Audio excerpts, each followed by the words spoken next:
Hello, friends, fiends, and fellow UBTubers, and welcome to episode 684 of the Daily Comic and Collectible. Today, the collectible of the day is the Mcfarlane Toys, DC Multiverse, the Batman movie, Gold Label Collection, Catwoman action figure. Selina Kyle is a mysterious figure who's quietly infiltrating Gotham's seedy underbelly to further her own agenda. Her fierce attitude and tenacious agility are the perfect tools to excel as a cat burglar. But hidden underneath the array of identities and the motorcycle leathers is a protective soul who's more at home with the city's strays than its civilians. This gold label figure features the mask in halfway position as accurately depicted in the Batman movie. This incredibly detailed 7-inch scale figure is based off the Batman movie from the DC Multiverse and is designed with ultra articulation, with up to 22 moving parts for a full range of posing and play. Selina Kyle is inspired by the Batman cinematic film and comes in a collector's friendly window display box. Accessories include the Catwoman action figure, her long black whip, base, and a collector's art card with character photography on the front and character biography on the back. This figure was released in 2022 by Mcfarlane Toys.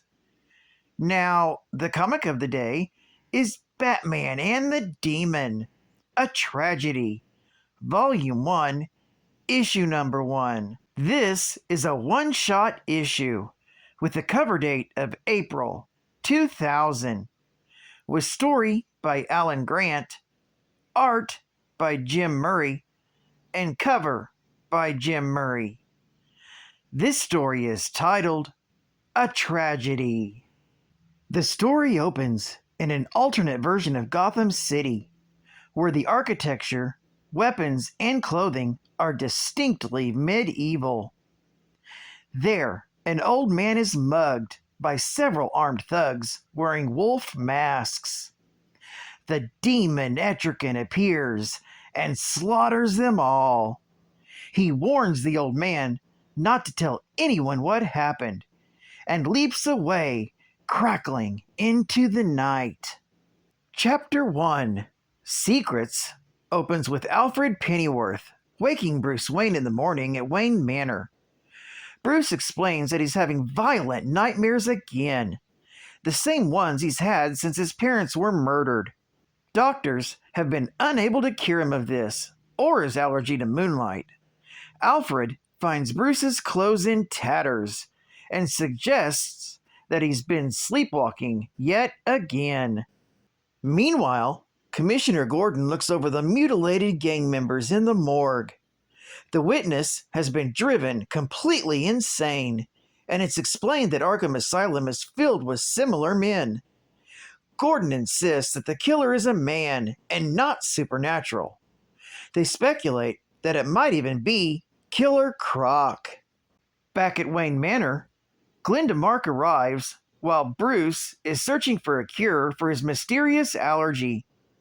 Glinda is unsettled by the portraits of his ancestors, as they all look exactly like Bruce. She reveals that while doing research at City Hall, she was unable to find a record of his parents. Bruce assumes this is bureaucratic incompetence. They decide to visit Ivy's, a medicine shop run by healer Poison Ivy. Ivy senses an evil emanation around Bruce, although he does not believe in the occult, and gives him an herbal cure. Glinda hopes that this will allow Bruce to have a normal life so that they can be married. He drinks the potion before going to sleep. Elsewhere, Killer Croc is furious that his henchmen are all being killed, and they insist it's some sort of demon. Catwoman is then hired to find and murder the culprit, as she claims to have sold her soul to the devil. Chapter 2, Lies, opens the following night, when Etrigan is attacked by Catwoman while murdering Croc's henchmen. He's shown to be connected to the sleeping Bruce Wayne. Poison Ivy's potion weakens Etrigan, allowing Catwoman to nearly defeat him. Etrigan runs away to avoid being killed. Then he hunts down Ivy to murder her so she can no longer help Bruce Wayne. The next morning, Alfred wakes Bruce, who has had vivid memories of Etrigan fighting with Catwoman. Bruce insists that something strange is going on, and he believes that Alfred knows the truth. That's when Alfred reveals that this is not the first time Bruce has discovered the truth. It's explained that Bruce Wayne is the human cage for an evil supernatural bat demon called Etrigan. Bruce insists on learning about his past, and Alfred tells his story. In Chapter 3, Life, Alfred explains that 1,000 years ago, Gotham was a primitive city steeped in magic and superstition. They were under siege by Metropolis, and the city was nearly destroyed. The city council asked Merlin to save them by conjuring a demon from hell. Merlin initially refused, but there was no other option, and he released Etrigan. Etrigan annihilated the opposing army. However, he could not send the demon back to hell, as he was banned for being too evil. Unfortunately, they could not banish him, but they could contain him. Bruce Wayne was the counselor who ordered Etrigan's release, and he agreed to become the demon's host. He has contained the demon for 1,000 years, and Etrigan is only released at night. Because Etrigan's fury is tempered by Bruce's virtue, he only attacks evildoers. Alfred then explains that Bruce is immortal as long as he cages the demon. His moonlight allergy is completely a lie, and his parents were a false memory implanted by the wizard. Etrigan was able to kill the good Poison Ivy because he grows stronger when Bruce gets closer to discovering the secret. Alfred then reveals that he's actually Merlin in disguise and has dedicated his life to serving Bruce Wayne as a penance for condemning him to a life of horror. Bruce swears that he will destroy Etrigan, although Merlin explains he has tried and failed several times before. In Chapter 4, Bruce Wayne visits the murder scene of Poison Ivy as Commissioner Gordon is examining her. Gordon explains that he plans to set a trap for the killer. Bruce tells Glinda that he can't see her for a while, but hopes that they can get together again soon. He then has Merlin cast a spell that will allow him to remain conscious during Etrigan's rampage. However, Bruce is unable to control Etrigan, and Etrigan escapes into the night. Chapter 5 opens with Etrigan tracking down Catwoman during a bank robbery, and easily defeats her without Ivy's potion.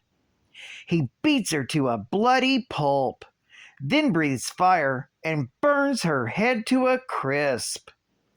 Killer Croc arrives to help Catwoman and orders his men to open fire on Etrigan. Etrigan shrugs off their crossbow bolts and burns them all alive. He then defeats Croc in hand-to-hand combat. However, they're both ambushed by Gordon and his men. Etrigan then uses Croc as a shield, and Croc is killed by the police. Then, Etrigan turns his flames on the police and slaughters them all. Etrigan decides to attack Glinda next. Merlin explains that the only way to save her is casting the forgetfulness spells again. This means losing his memory of her and going back to his sad, lonely existence. Bruce insists that they must, and Merlin casts the spell. The next morning, Alfred wakes Bruce Wayne, who claims to have slept well. Alfred explains that there was a slew of murders in the night. They know somebody killed Killer Croc, Commissioner Gordon, and a woman named Glenda Mark. Bruce tries to recall where he's heard Glenda's name before, and concludes that he doesn't even know her. And so the Gotham tragedy continues. Geek fact: Catwoman was a professional criminal in Gotham City. Killer Croc hired her to track down whoever was killing his men. The murderer was actually the Bat Demon, Etrigan. Catwoman claims to have sold her soul to a devil. Killer Croc offered to pay her in sex with his penis, but she declined and asked for gold instead. When Catwoman fought Etrigan the first time, he had been weakened by poison ivy, and she nearly killed him with her claws. Following this, she was seen performing bank robberies with Killer Croc. However, Etrigan was not weakened during their second meeting, and he easily beat her to a pulp. Then he grabbed her head and burned it to a charred skull with his fire breath, and Croc died at Etrigan's hands shortly afterward. Bonus geek fact: Merlin was a powerful wizard living in ancient Gotham City.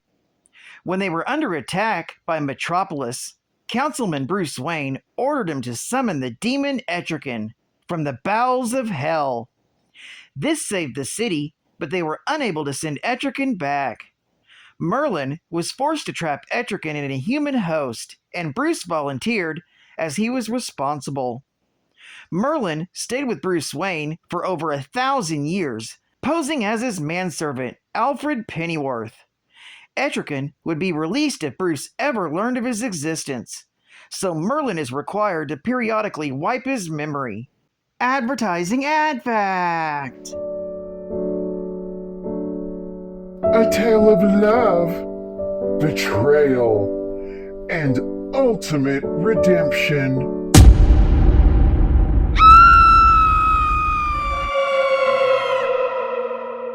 A murderous beast is stalking the streets of Gotham City and the dreams of Bruce Wayne.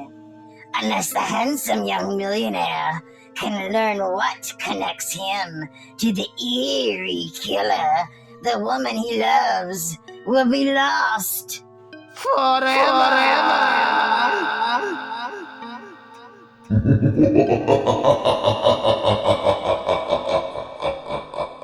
And final geek fact.